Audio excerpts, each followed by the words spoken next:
মৃত্যু থেকে তুমি যেখানেই পলায়ন করো না কেন, মৃত্যু তোমার সাথে মোলাকাত করবেই করবে। তুমি দেখা করতে হবে না, সেই তোমার সাথে দেখা করবে। তুমি মৃত্যুকে ডাকতে হবে না, মরণ তোমাকেই ডেকে নিয়ে আসবে। মরণ নিজেই তোমার সাথে দেখা করবে, সেই তোমাকে কবরে আনবে, তুমি আসতে হবে না। হাদিসের মধ্যে আছে, আল্লাহ নবী সাল্লাল্লাহু আলাইহি ওয়াসাল্লাম হাদিসে ইরশাদ করেছেন, প্রত্যেকটা নাফরমানের লাশ যখন খাটের মধ্যে করে কাঁধে তোলে, মানে কবরস্থানে নেওয়ার জন্য যখন লাশ খাটের মধ্যে কাঁধে তুলে নেয়, তখন এই পরিমাণ চিৎকার করে ওই নাফরমান লাশের খাটের মধ্যে। আল্লাহ নবী সাল্লাল্লাহু আলাইহি সাল্লাম বলেন, যদি একটা সেকেন্ডের চিৎকার তোমরা ওই নাফরমানের শুনতা, তাহলে পৃথিবীর কোনো মানুষ কাউকে কাঁধে আর লাশের খাটিয়া তুলতো না, বরং ফেলে রাখতো আর কুকুর বিড়ালে খাইতো।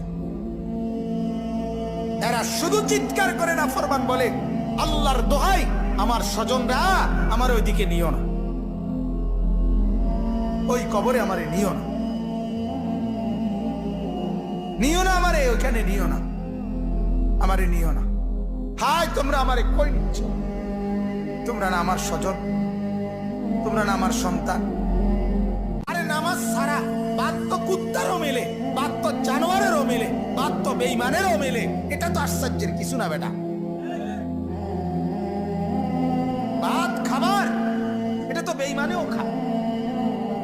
তাহলে আজ যদিও তুমি মনে করো এখানে এদিক দিয়া হেদিক দিয়া, এই পাশ ওই পাশ দিয়া আড়াল হইয়া হইয়া তুমি পার হইয়া গেলা, কারো সামনে পড়লা না, কেউ দেখলো না, কিন্তু অচিরেই আল্লাহ তাআলা বলেন, ইয়াউমা তুবলাস সারাইর, শুধুমাত্র তোমার বাহ্যিক কৃতকর্ম না, তোমার অন্তরে 24 ঘন্টা যত কথা উঠানামা করছিল, খারাপ চিন্তা, চেতনা, কল্পনা, আবেগ, অনুভূতি, আল্লাহর কসম আল্লাহ কোরআনে বলে, সেগুলো হাসরের ময়দানে আমি আল্লাহ আমলনামার মধ্যে লিখিত দেখাবো।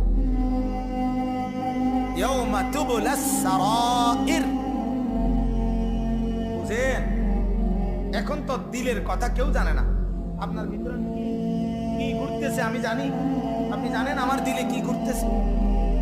আল্লাহ তাআলা বলে, সেগুলো আমি তোমার সামনে দেখাবো।